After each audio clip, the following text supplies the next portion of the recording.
Now on a good day, what I'm going to do is try and reproduce is a bit of music sounds.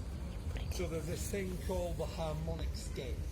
And when you move something like this, like you play any musical instrument, it sets up a series of waves in that instrument. A series of standing waves, or sound waves that don't move. Here we go. I can do 5. On a good day I can do 5. The 5th time. That's better. It changed weird, but it changed depending on the atmospheric pressure. Come, we will sit here. Now that's very quiet. I can hear it. And that's the first harmonic. One sound wave into it. One standing wave. That's the second harmonic. 2 standing waves. That's the 3rd harmonic. 3 standing. 4th harmonic.